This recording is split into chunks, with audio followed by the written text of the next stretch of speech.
All right, so we're here now with the first episode of this new show on V Deadline. It is Crossfire, in which we'll be doing some of the more recent news here in the Australian Counter-Strike region. I'm here with my guest, of course, Brainstorm.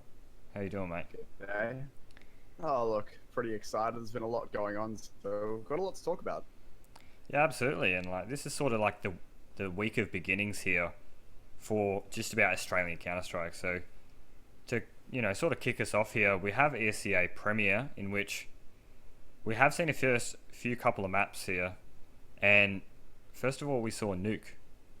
Any sort of opinions about that? And of course the maps are fixed, so it's a little bit interesting how no one gets to decide what they do, and they get stuck with maps like Nuke. So Yeah, well, for those who don't know how that works, basically it just means that ESEA come out and be like, all right, this week we're going to play Nuke, next week we're going to play Dust2, next week we're going to play Cash, whatever. It means the maps are fixed and every team plays the same maps at the same time.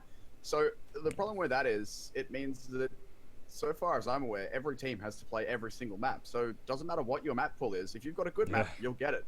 If you've got a bad map, you'll get it. So yeah, that's the problem here. And starting off with Nuke is pretty rough. It's not really one that's as standard in the Australian scene, at least in my experience. I mean, I'm not a huge fan of it, so, and of course it sucks to cast, but that doesn't matter. The point is, it's not especially standard. So I think it's a good system because everyone has to play the same maps, and everyone will, get their chance to play a good map, a bad map, strong map, a weak map, whatever. But it's definitely non-standard. Usually we'll have vetoes and stuff, and this time, nah, you're just all playing whatever map. yeah, absolutely. And like probably what's crazy about it all as well, it's a bit of a lucky dip in the way that you just get random opponents on random maps. So for instance, we saw Cypher play up against Tainted Minds on Nuke, and we actually saw an upset there from Cypher. I believe it was like 16-14, so pretty nail-biting match. Any sort of thoughts about that, Brainstorm? Well, obviously, the knee-jerk reaction on that is Tainted Minds should not be losing ever to pretty much any other, well, not to any other Australian team. They're not the best Australian team by 20 kilometers or whatever, but they should certainly have a bit of a leg up on the regular Australian teams who aren't up there with your Immunity and your Chiefs and your teams like that. So especially for a team like Cypher, who by all means are not a bad team, but not a team you think really should be upsetting Tainted Minds. So whether or not that was nerves for Tainted Minds, whether or not that was just the Nuke pick, we don't know. Obviously went on teams, but definitely not an upset that I would have predicted anyway, and I would have made a lot of money had I bet on it if I did. Yeah, for sure. And I think credit where credit is due for Cypher, and how like they managed to get that victory over Tainted. At the same time, I think this sort of helps teams with deeper map pools so that they can get better matchups, such as Nuke and stuff.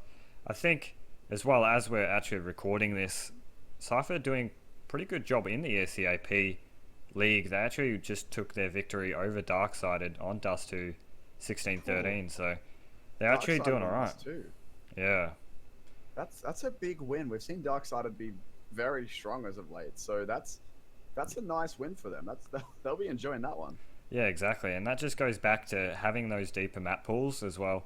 As far as I'm aware, Darksided don't quite favour Dust2 as much as some of the Australian teams, and that's where Cypher does get the knee up, and good on them for that, credit where that's due. Of course, ESEA not being the only league here, especially starting for this week, we have actually seen ESL do a couple of announcements for the ANZ and ZEN League Changes. So to start things off, we're actually seeing a $10,000 prize pool for AU NZ Season 1 in 2017. And that'll be another league for competitors here. Any sort of opinions about that?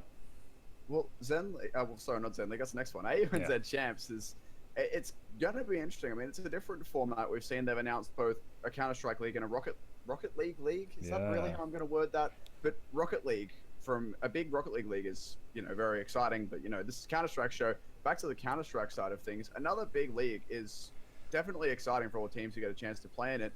Over here in Australia, we don't really have, your ESL, ESEA Pro League sort of thing. This ZEN League, I think, is going to serve pretty much as our Pro League. I mean, as close as we have, we've got CGP, we've got ESEA Premier, we've got all those sorts of things. As much as they're definitely premium leagues with really good teams in them, I think either this or ZEN League is going to take the place of our sort of pro league in Australia.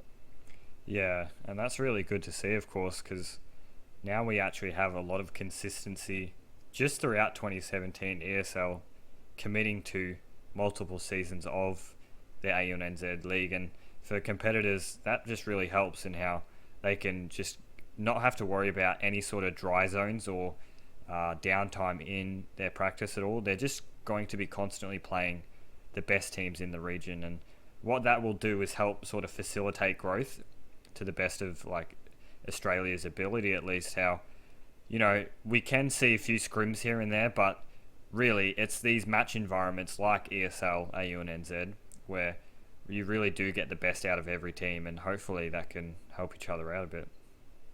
Absolutely. I mean, these guys scrim each other all the time, but scrims, as you said, are very different to an actual match environment. I mean, most teams just do when they play scrims. They're not there for competition. They're there to learn. So they play the 30-round match. Doesn't matter. You can win 27-3 if you really want to.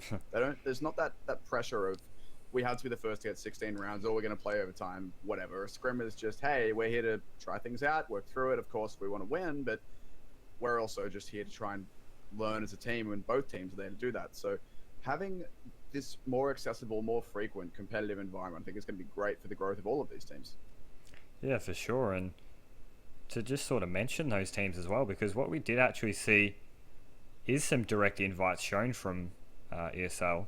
We saw Alpha Sydney, Corvidae and Cypher getting directly invited, as well as a couple others, Legacy and I believe, what's slipping my mind here, Avantgarde got direct invite as well from competing in the ZEN League qualifiers, which they just lost their matches against Immunity and Darksided respectively, and as well as Exile 5 from AU NZ Season 2 2016. So we already have roughly 7 teams invited here, and yeah, I mean, good stuff for them, I guess. Absolutely, that's going to be very competitive indeed. There's a lot of very good teams there, and I mean, competition should be intense. Just to note for those who aren't keeping up with the AU scenes, we've had a lot of new orgs pick up new rosters recently. Yeah. Alpha Sydney is the ex-Animal Squad guys, which is the ex-Darksided guys. You go really far back, but that's who they are. And then Corvidae have picked up the ex-Trident lineup. So this may mean nothing to you if you don't follow Australian Counter-Strike, but if you do, there's some context for you now. You know what we're on about. Yeah, and with those 3 teams invited out of Alpha Sydney, Corvidae and Cypher, those guys have actually gotten that spot by playing recently playing well.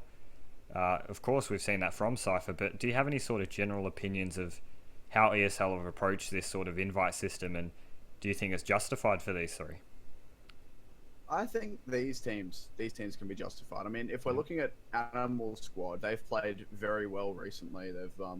I think they got themselves fairly far through the ZEN League qualifiers and stuff like that. Like, they've played well. And if we go back to last year, in particular, the last season of CyberGamer Premier, we had Corvidae, who were trying at the time. They won, and their opponent in the grand finals was Cypher. So just based on past form there, I can definitely see those invites justified. Yeah, quite a bit of history for those rosters, which, again, it's more to sort of help facilitate consistency for these leagues. Also, another 2 spots will be open for this league as well, which is actually an Invite Online Qualifier. We haven't gone into too much details with that, something perhaps we can cover next week, but as some general thoughts brainstorm, 2 spots open with that Invite Qualifier. How do you feel about this system? I mean, I think it's more inclusive than had they just invited 8 teams. If they just said, all right, we're going to give everyone an invite spot. I mean, they've invited teams to play in this qualifier, and they said, you want a spot, you've got to earn it. I think that is somewhat more fair than perhaps a full invite approach. I'm not sure about how I feel about an invite qualifier. I feel like qualifiers should be open, but also an 8-team qualifier, that makes sense to be invite only. I mean, if you tried to open it up and said, all right, guys, everyone can play for 2 spots in AU and Z, that's when we're looking at another ZEN League Online Qualifier situation where we had, I think it was something like 44 teams signing up, and it took 2 weeks of online games to get through it. So, I mean, there's arguments for and against, but I can understand what they've done here. Yeah, you actually make a good point there where ESL, they have made some judgments about the league in which they invited Alpha Sydney, Corvidae and Cypher, but at the same time there's the best of both worlds because they've left 2 spots open for another 8 teams. So if anyone in the Australian region who's coming up a little bit more want to like prove a point and just say, hey, we actually belong in this league, they actually get that opportunity. Absolutely, and that'll be good to see. I mean, of course, it's always good to see fresh teams coming up out of nowhere. I mean, I think that's more of a thing in, well, Australia, Oceania, that sort of region, in Asia as well, where all of our teams are sort of up and coming. Like our biggest teams, arguably being Renegades, Winterfox, and more recently Tainted Minds, we've shipped pretty much all of them off to NA, either part-time or full-time. Yeah. So our entire scene is still doing the whole let's prove ourselves. So you've got to prove yourself within the scene, and then, you know, you've got to prove it internationally. Whereas to compare that to, for example, North America, in NA, they've got sort of, you know, their top five teams or so we'll go with. That's 25 players. Those 25 guys have been in some combination of those rosters forever. They just get shuffled around. There's new blood occasionally, but it's not as common to see that. Whereas in Australia, it's all about these newer teams who come through. I mean, if we look at the dark-sided guys who took out, well, they won their way through the ZEN League qualifiers. They had to have got a spot in the ZEN League. I believe their youngest player is 15 or 16. Like, they're a very new squad, and they're playing amazingly. And that's what it's all about, I think, with these teams, with these newer qualifiers. It's all about we need to get these younger guys through and prove that they can compete with the best. Yeah, so that opportunity did get given, and like you said, with the ZEN League, ESL have made a few of the changes for themselves as well. First point to make about that, groups actually been separated here for Asia and ANZ. So with the 8 weeks of competition, we only see Asia playing against Asia and Australia versus Australia. I mean, just as my general opinions to this, it wasn't quite what I was expecting from the ZEN League, although I can sort of understand where ESL are coming from at the same time. We just sort of want to see the best competition that we can get for Australia. Of course, it just goes back to what you're saying about teams wanting to prove their point, and I think we really were going to get that with this league. Still possible, just comes out through the playoffs. Well, as far as my understanding of ZEN League goes, I think it's possible they will actually have Asian teams over here competing during the league play. I mean, I'm not sure about that. I don't think that's confirmed or whatever. Like, I'm not sure if that's officially a thing, but my understanding is there will be teams out here to play, even if it is only just before the actual playoffs begin. I'm pretty sure there will be opportunities for Asian teams to play the AU NZ teams before the actual playoffs begin. But I'm not sure about that. I'm hoping that, as you said, we will see this sort of inter-region play. We'll see our meta against their meta, because that's always fun. And that's really the point of a league like this, to be able to boost up competition in our region and their region, and indeed in between. I mean, if we have a look at, well, when the Mongols were first on the scene before they'd lost all of their players to other rosters, when they first came out and they were first playing international tournaments, everyone was like, wow, look at these guys, you know, with their ridiculously fast mouse movement and their very different style of play. That's the sort of thing that we want to be seeing everywhere. We want to see, you know, Counter-Strike be a more global esport. And, you know, there's not one way to play the game. We saw it when Fallen came out of Brazil with like, all right, here's a new way. This is how we play the game. We're going to dominate the world for a bit. Who knows? The next team to do an SK and just win 2 majors out of nowhere could be an Asian team. Yeah, so it is all about that connectivity. And for the ZEN League, at least, that'll start on the 7th of March, I believe. So just 30 days away from now. But let's talk a little bit more about the teams. Of course, Tainted Minds competing in the ZEN League as well. Actually having a bit of trouble at the ranch, perhaps that you could say, with Wizard leaving the roster. Yeah, which is interesting, because Wizard's been a player they've had for quite some time. I believe he was part of their roster in the original, when they were Athletico as well. I think he might have been a sub. I can't remember off the top of my head what that roster was, but Wizard's been with them, and indeed that roster's been together for a very long time. So to see them suddenly make a change is quite jarring, but I think, from what I remember of Wizard's statement, it was also a personal issue to do with, I think, the gaming house, and something with their situation there just not working out the way he wanted it to. So while it's unfortunate to see a team like Tainted Minds, who are doing so well, who had established themselves, have to make a change, hopefully it's a good one. And I believe there is at least rumors of who they're getting to replace Wizard.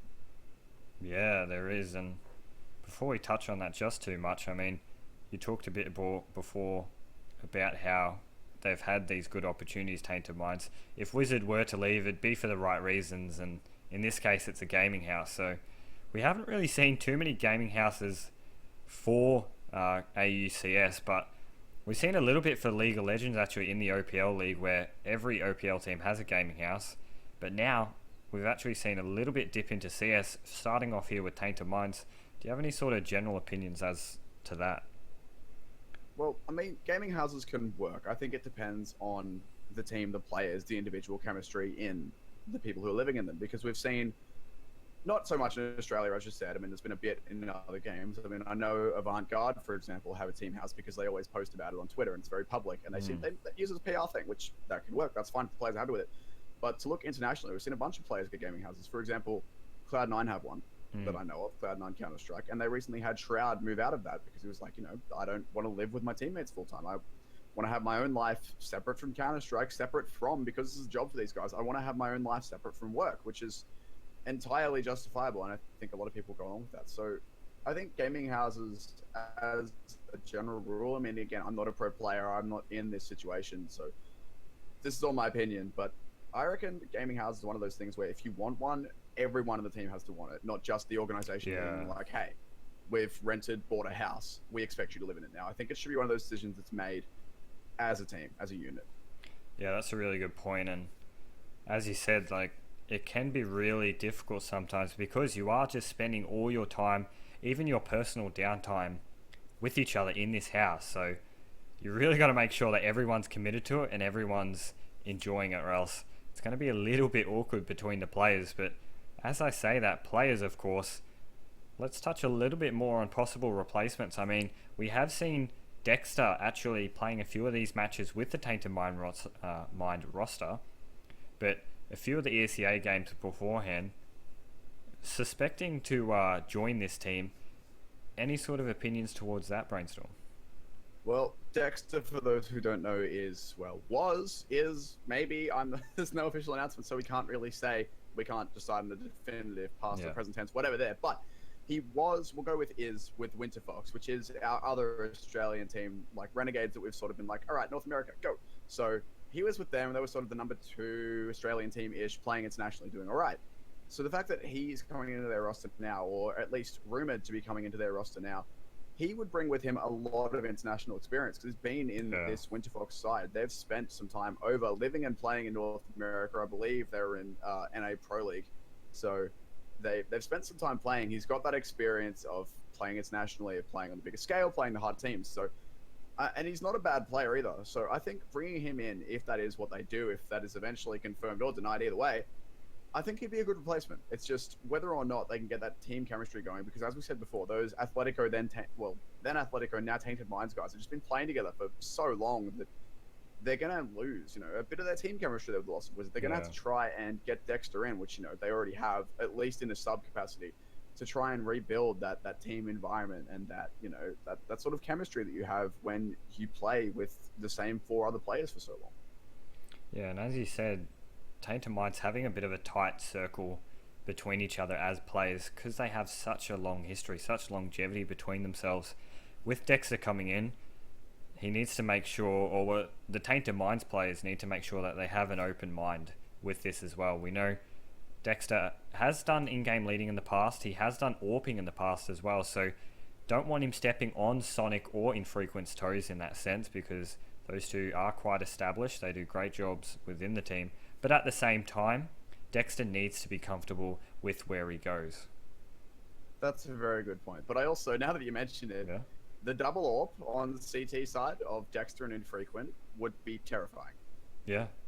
No, that's actually a fair point. I mean, it all depends on how they feel in terms of comfortability, and hopefully we'll get to see a little bit more of that if Dexter decides to continue with that. But as I was saying, perhaps not more about double AWP setups, but different maps. We have here Inferno replacing Dust 2. So the long-awaited Virtus Pro buff. The Virtus Pro buff, exactly. The long-awaited Dust 2 has been taken out and Inferno put back in after the revamp.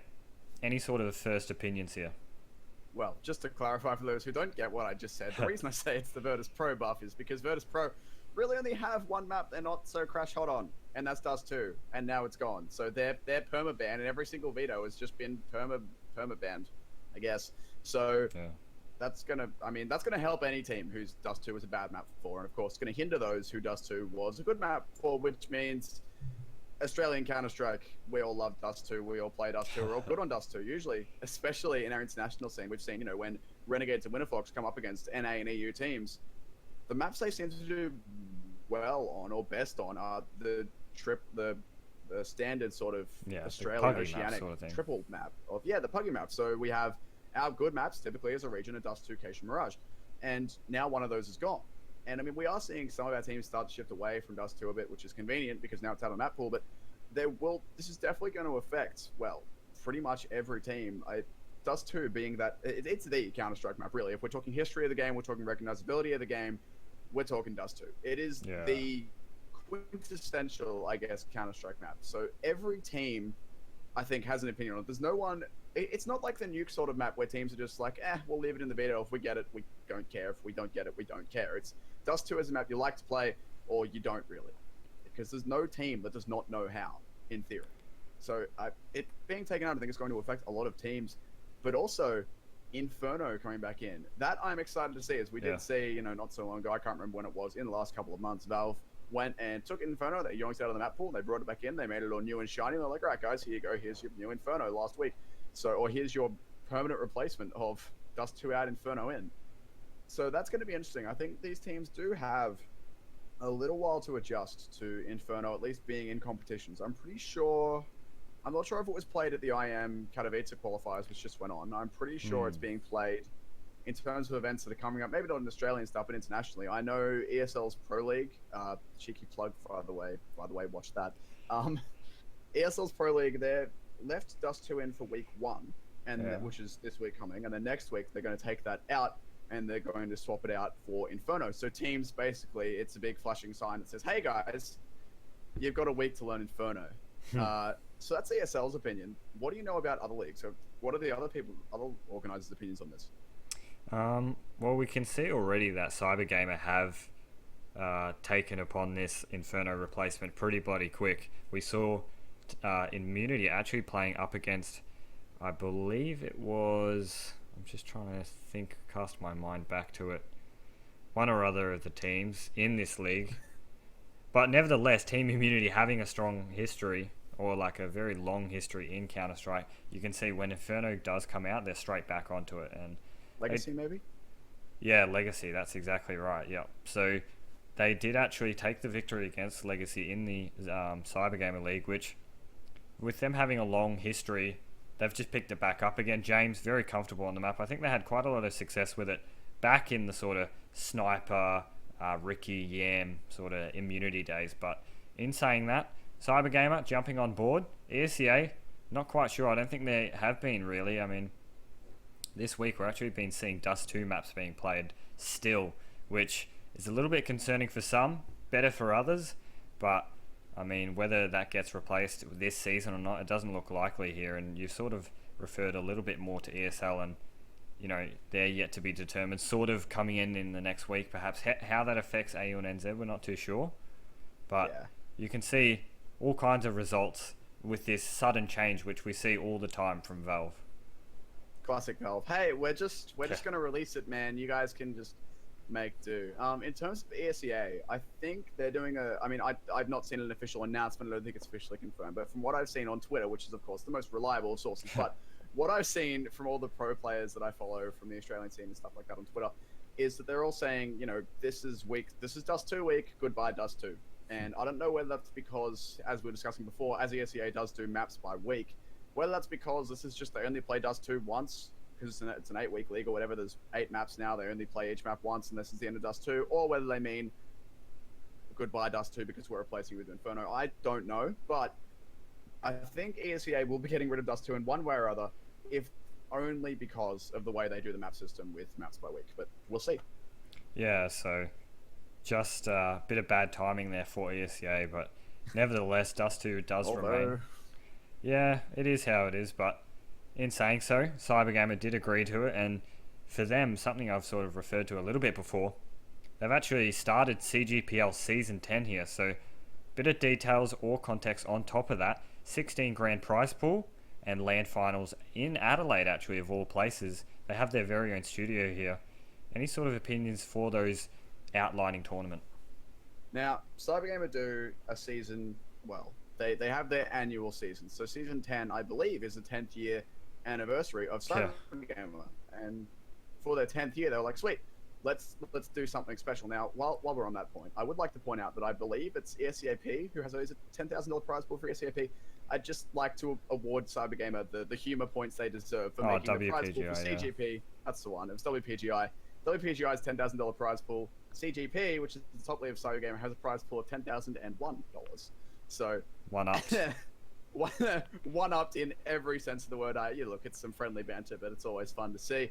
But speaking of 10-year anniversary, CyberGamer want to do something different. What are they doing? They're making a studio in Adelaide. Now, I think that's still in the works. I'm not entirely sure how that works. I'm in Sydney, so I'm not the person to ask in terms of CyberGamer Adelaide Studio involvement. But I believe the plan is that they're going to have a big studio. They're going to have a smaller one for the weekly casts or whatever, and then a big one where they can actually have live LAN finals with an audience in-house and all that sort of thing. I mean, the last season of CyberGamer, season 9, or CGP at least, season 9, was regarded as a bit less of, I'm not going to say a serious season, but a bit less of an important one, as it wasn't one of the big sponsored seasons. We had online finals rather than LAN finals, as that's just the way it happens, which is not a problem. But this season, we've got those LAN finals, we've got the bigger prize pool, we've got all the sponsors and stuff. This is the big one for these teams. Yeah, so sort of like the calm before the storm there for CyberGamer. Now, having that studio in Adelaide, I don't know, not too many details surrounding it, but it sort of draws a few parallels to how ESL have a studio. So now we actually get to see even more growth in Australia. And we're not just talking about teams, we're talking about infrastructure. We're talking about, financing and all that lovely stuff that Australia has been lacking a little bit on the global scale. But with CyberGamer stepping up, it's really good to see from them. Of course, they've sort of been the father figure of Counter-Strike in Australia, at least in my opinion, and how, they've had 10 years here, 10 years of Counter-Strike, and always been supportive. And that's, that just goes back to even older games such as CSS and 1.6. But, I mean, good stuff for them there.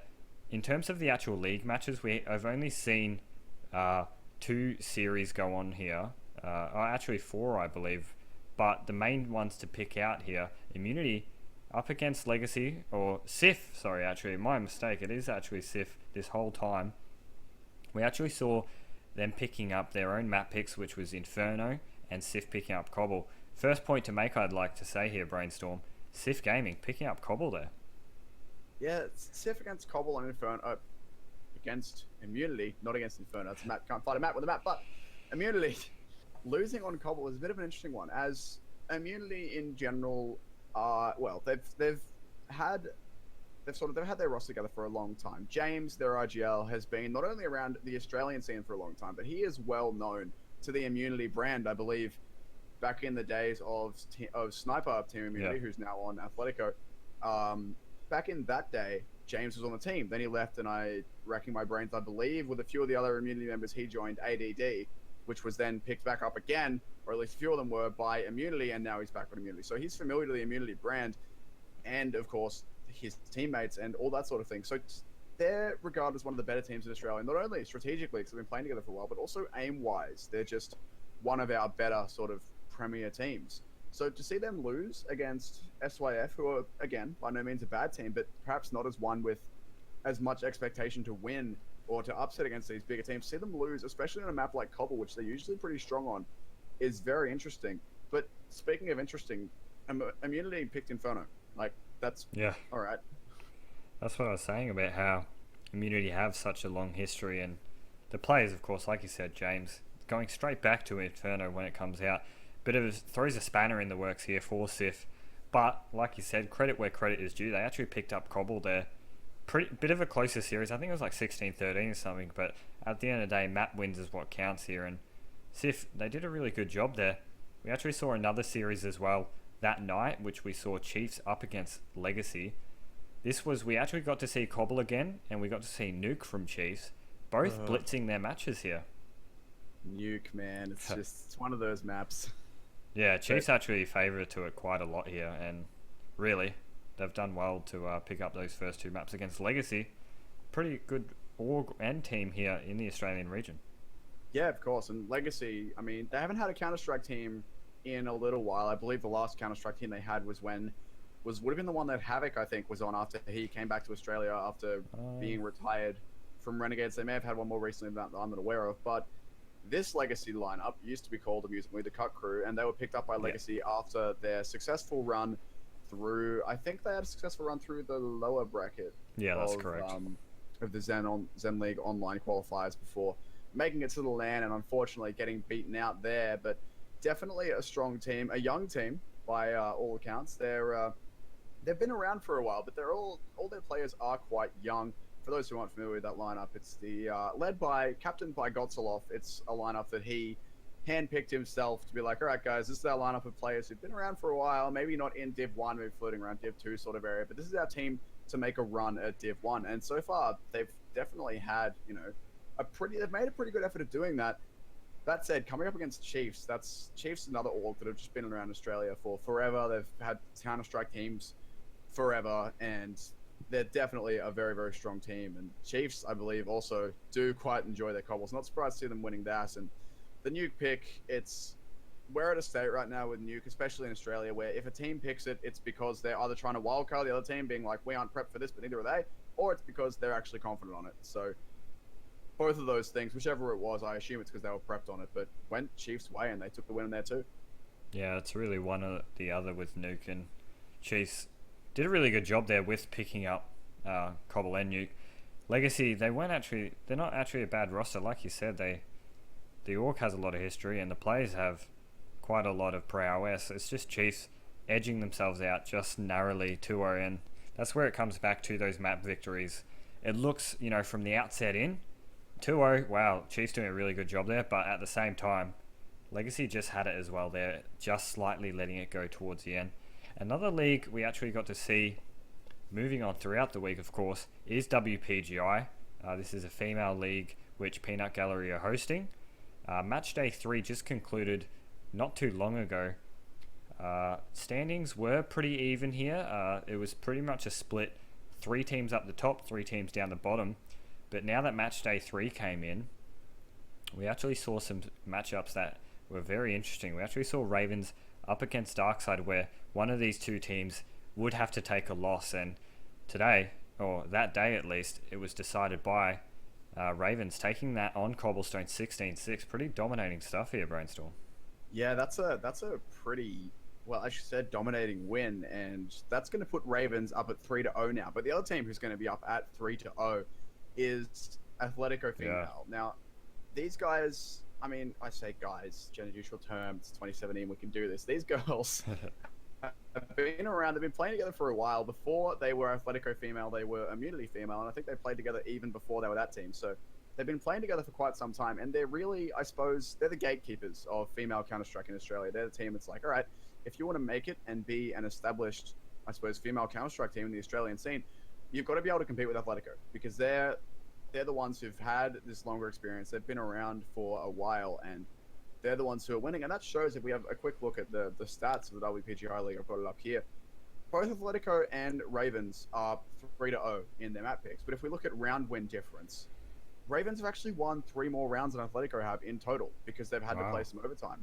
But that shows you that Athletico haven't been pushed to overtime once. In round win to round loss, they're currently 48-17. They're a plus 31 in round win loss. To compare to Ravens are on the same score, they're 3-0, they're plus 23. And they have 3 more round wins because of that overtime they had to play at some point. So Athletico are just very strong here. I mean, I think they got a 16-2 win on the most recent match day or something like that. Yeah, so that's where you can really see the difference. Athletico looking the goods in this tournament. Ravens doing well against Darksider, of course, too, which now sort of like puts them in the upper echelons here for WPGI. Of course, we actually did see another matchup which Incept went against Mythix, actually going the distance in that matchup too. 19-16 overtime, like you said. And with both of these teams not picking up a victory throughout the league, Incept managed to edge it out just on that map. Yeah, which leaves, looking at them now, we've got Mythix stuck down on 0-3, down there with Corvidae and Incept Purple, which is, their main roster, their main CS roster, Incept Blue, I believe. But Incept Purple, which is their female roster, is now 1-2, but they're only minus 11 round difference, which is not terrible. If we have a look at, the top and the bottom, we've got Athletico plus 31. Down on the bottom, we have Mythix minus 23 and Corvidae female minus 30. So the round loss difference is actually, wow, almost exactly even. First and second place are plus 31, plus 23. Fifth and sixth place are minus 23 and minus 30. So that's actually a pretty evenly balanced league. Yeah, so bit balanced in that way, and hopefully Incept get to do a little bit more throughout this league. And Mythix and Corvidae, of course, they have taken those first 3 losses, but I believe they're only just over the halfway point, so I think they do have a little bit more chance to get themselves back in it. It's not over just yet for them, but what is over for us here at the Crossfire, the news show, the Oz podcast, I suppose you could say. I don't know. It's been an interesting ride here.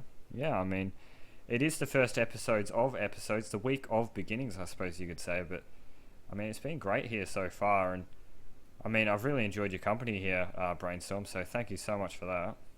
It's been great to be here. There's always a lot to talk about in the Australian scene. And that's what's great. We just have an endless flow of things to discuss.